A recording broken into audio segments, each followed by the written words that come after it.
आज हम अष्टधा प्रकृति के बारे में बात करेंगे, जिसका ज्ञान मधुसूदन योगीराज श्री कृष्ण जी ने गीता ज्ञान देते समय अर्जुन को कहा।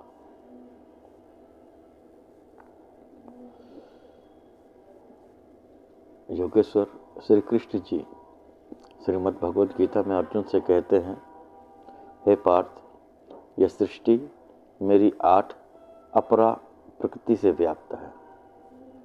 पृथ्वी, जल, तेज, वायु, आकाश, ये 5 महाभूत और मन, बुद्धि तथा अहंकार, यह 8 प्रकार के भेदों वाली मेरी अपरा प्रकृति है।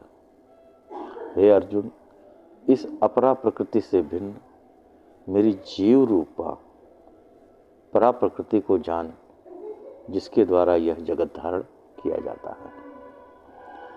जब हम अंतःकरण के संदर्भ में बात करते हैं तो अंतःकरण के संदर्भ में मुख्यतया ये 3 शब्द आते हैं, मन, बुद्धि, अहंकार।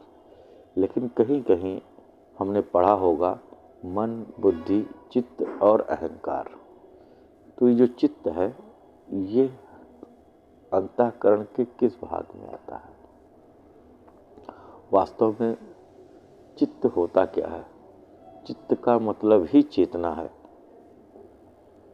चित्त का मतलब ही चेतना है, जिसको श्री कृष्ण जी कहते हैं, इस अपरा प्रकृति से भिन्न मेरी जीव रूपा परा प्रकृति को जान, जिसके द्वारा यह जगत धारण किया जा सकता है, जिसके द्वारा यह जगत धारण किया जाता है।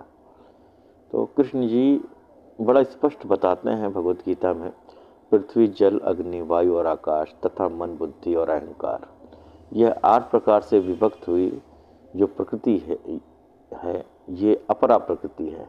इसके इतर एक परा प्रकृति भी है जो इस सृष्टि को धारण करती है। तो जो चित्त नामक संज्ञा की विशेषता है वह है चेतना, और चेतना जो है वो आत्मा का एकमेव गुण है। यानी कि चित्त संबंधित है चेतना से और चेतना संबंधित हो जाता है आत्मा से, क्योंकि यहाँ वहाँ सब जगह अगर कोई चैतन्य है तो वह एक ही है। बाकी सब जड़ उस चेतना से चैतन्य जैसे प्रतीत हो रहे हैं। ऊपर जिस अपरा प्रकृति की चर्चा हम कराए वो जड़ प्रकृति है। यह जड़ प्रकृति जब वास्तविक चैतन्य के संपर्क में आती है तब इस जड़ प्रकृति का चैतन्य रूप में उद्भव होता है। जो 5 प्रकार की अपरा प्रकृतियाँ उस परा प्रकृति के संपर्क में आती है, चैतन्यता के संपर्क में आती है, तब यह रूप के स्वरूप में यह पैदा होती है।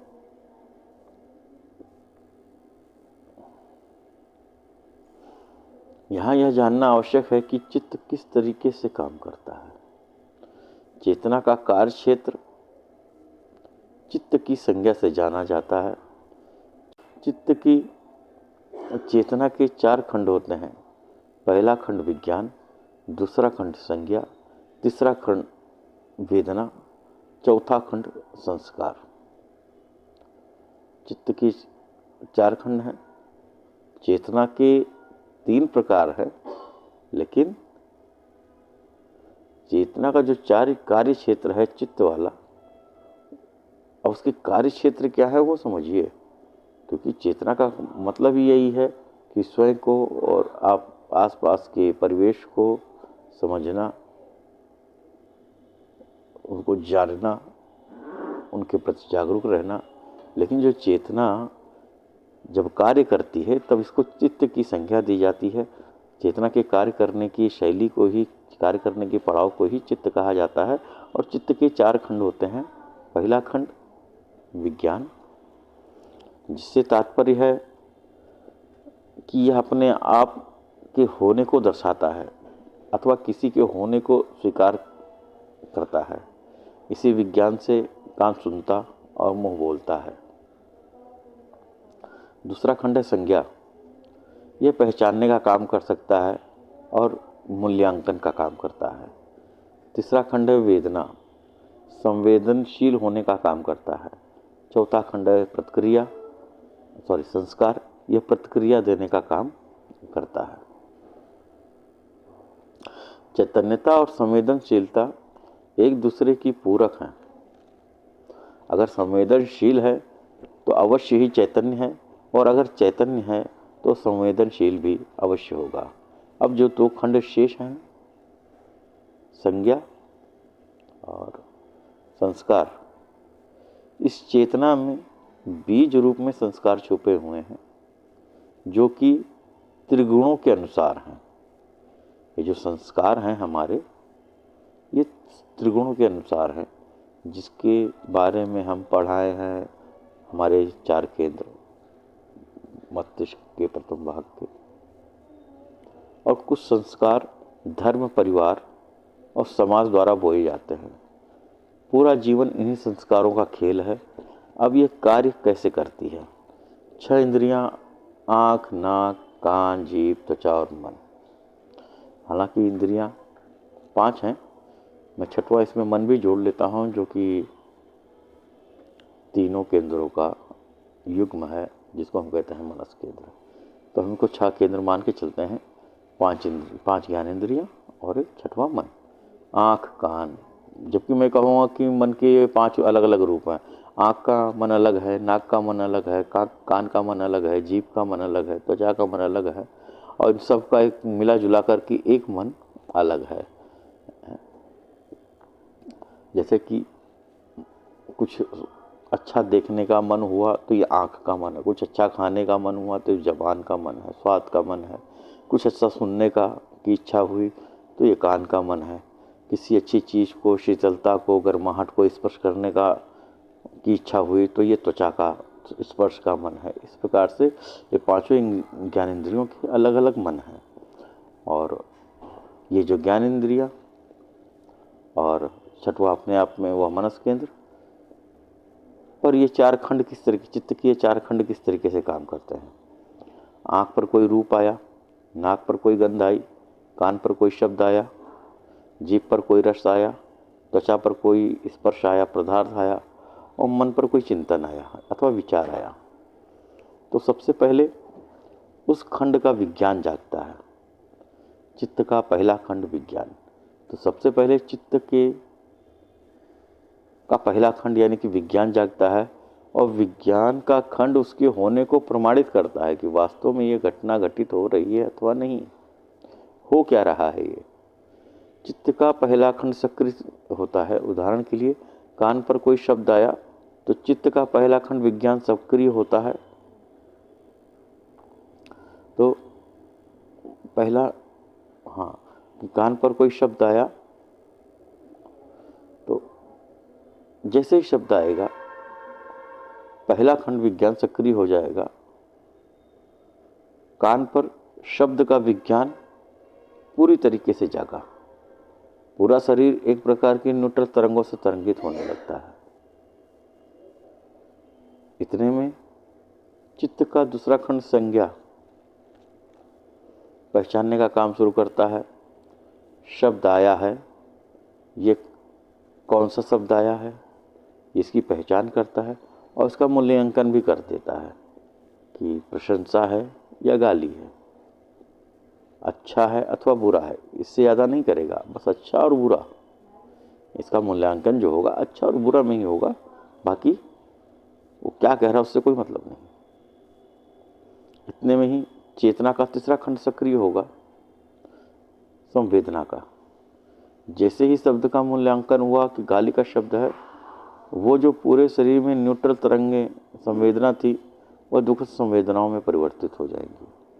और यदि शब्द मूल्यांकन का हुआ प्रशंसा कि अच्छा शब्द बोला गया, तो वो जो पूरे शरीर में न्यूट्रल तरंगें थी, संवेदना थी, वह सुखद संवेदनाओं में परिवर्तित हो जाएंगी।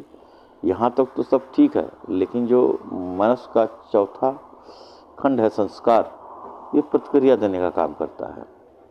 क्या प्रतिक्रिया करता है? किसके प्रति करता है? ये प्रतिक्रिया करता है सुखद और दुखद इन दोनों संवेदनाओं के प्रति, जो शब्द आने के पश्चात आपके तीसरे खंड यानी कि संवेदना के अनुरूप पैदा हुए। सुखद संवेदनाओं के प्रति प्रतिक्रिया करता है कि और चाहिए और चाहिए, या ये सुखद संवेदनाएं यूं ही बनी रहें, जिसे हम राग अथवा चाहना कहते हैं। और दुखद संवेदनाओं के प्रति नहीं चाहिए कि प्रतिक्रिया करता है। इन दुखद संवेदनाओं को दूर करने की चेष्टा करता है, जिसे हम द्वेष कहते हैं। राग द्वेष शरीर की संवेदनाओं के प्रति होता है, न कि शरीर के बाहर अवस्थित बाहरी विषयों के प्रति। जैसे ही इन संवेदनाओं के प्रति राग अथवा द्वेष की प्रतिक्रिया होती है, हमारे संस्कारों विकारों का संवर्धन मल्टीप्लिकेशन होता है। और यदि इन सुखद अथवा दुखद संवेदनाओं के प्रति साक्षी भाव, समता भाव, तटस्थ भाव हम बना ले जाएं, बस उसी वक्त ही हमारी सारी परेशानियां खत्म हो सकती हैं। तो हमारे संस्कारों विकारों का क्षय होने लगेगा, उनके बीजों का नाश होने लगेगा। ये सब बहुत तीव्र गति से होता है एवं अनुभूतियों के स्तर पर इस सारी प्रक्रिया को समझा जा सकता है। 5 ज्ञानेंद्रियां, 6वां मन शरीर के अंदर हैं, लेकिन इनके विषय बाहर। जब तक जीवित हैं, सारे शरीर स्कंद पर कहीं न कहीं किसी न किसी कारण से कोई न कोई संवेदना होती ही रहती है। 5 इंद्रियों 6वें मन के दरवाजे पर उनके विषय टकराते हैं तो संवेदना होती है। भीतर मन और शरीर के टकराव से संवेदना होती है। अंतर मन की गहराइयों में इन संवेदनाओं की वजह से राग द्वेष की प्रतिक्रिया हो ही रही है।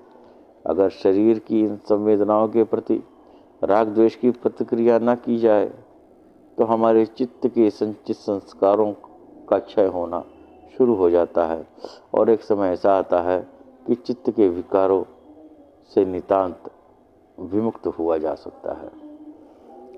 और यही विमुक्त होना ही इंद्रियातीत अवस्था है, यही मुक्ति अथवा मोक्ष है। हमें आज़ाद स्वयं के बनाए हुए जाल से होना है। इसके इतर अगर कहीं मुक्ति चाह रहे हैं तो जाने अनजाने एक नया जाल बुन रहे हैं। अब जिस अवस्था को इंद्रियों ने महसूस नहीं किया, उस अवस्था को इंद्रियों के माध्यम से बताएंगे कैसे?